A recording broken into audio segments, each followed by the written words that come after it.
السلام علیکم ورحمۃ اللہ وبرکاتہ۔ امید کرتا ہوں کہ آپ تمام حضرات اللہ کے فضل و کرم سے خیریت اور عافیت سے ہوں گے۔ آج کا ہمارا سبق ہے تختی نمبر 22 میم ساکن کے قاعدے۔ تو چلو شروع کرتے ہیں۔ اعوذ باللہ من الشیطان الرجیم، بسم اللہ الرحمن الرحیم۔ تختی نمبر 22 میم ساکن کے قاعدے۔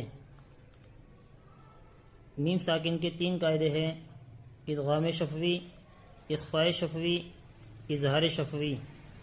ادغام شفوی کا قاعدہ: میم ساکن کے بعد میم آئے تو ادغام شفوی ہوگا، میم کو میم سے ملا کر گنہ کے ساتھ پڑھیں گے۔ میم ساکن کے بعد با آئے تو اخفاء شفوی ہوگا، گنہ کے ساتھ پڑھیں گے۔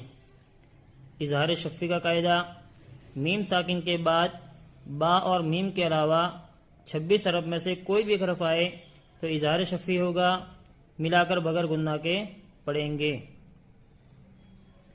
ادغام شفوی کی مثال: الیکم مرسلون۔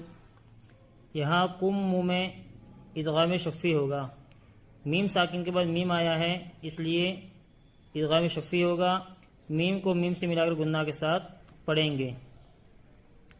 لہم ما یشاءون۔ یا ہم میں ادغام شفوی ہوگا، میم ساکن کے بعد میم آیا ہے اس لیے۔ فی قلوبہم مرض۔ یہاں ہم میں ادغام شفوی ہوگا، میم ساکن کے بعد میم آیا ہے اس لیے۔ فہم معرضون۔ ہم میں ادغام شفوی ہوگا، میم ساکن کے بعد میم آیا ہے اس لیے۔ اخفاء شفوی کی مثال: ان ربہم بہم۔ ہم بھی میں اخفاء شفوی ہوگا، میم ساکن کے بعد با آیا ہے اس لیے۔ ترمیہم بحجارۃ۔ ہم بھی میں اخفاء شفوی ہوگا، میم ساکن کے بعد با آیا ہے اس لیے ملا کر گنہ کے ساتھ پڑھیں گے۔ وما ہم بمؤمنین۔ ہم بھی میں اخفاء شفوی ہوگا، میم ساکن کے بعد با آیا اس لیے ملا کر گنہ کے ساتھ پڑھیں گے۔ فبشرہم بعذاب۔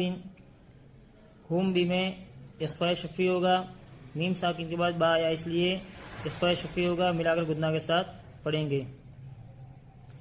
اظہار شفوی کی مثال: ہم فیہا۔ یہاں میم ساکن کے بعد با اور میم کے علاوہ فا آیا ہے 26 حرف میں سے، اس لیے اظہار شفوی ہوگا، ملا کر بغیر گنہ کے پڑھیں گے۔ لکم دینکم۔ کم دی میں اظہار شفوی ہوگا، میم ساکن کے بعد دال آیا ہے اس لیے۔ لم یلبسو۔ لم یا میں اظہار شفوی ہوگا، میم ساکن کے بعد 26 حرف میں سے یا آیا ہے اس لیے اظہار شفوی ہوگا، ملا کر بغیر گنہ کے پڑھیں گے۔ ام لم تنذرہم۔ ام لم میں اظہار شفوی ہوگا، میم ساکن کے بعد 26 حرف میں سے لام آیا ہے اس لیے اظہار شفوی ہوگا، ملا کر میم کو ظاہر کر کے بغیر گنہ کے پڑھیں گے۔ لہم اجر۔ ہم میں اظہار شفوی ہوگا، میم ساکن کے بعد حمزہ آیا اس لیے اظہار شفوی ہوگا، میم کو ظاہر کر کے بغیر گنہ کے پڑھیں گے۔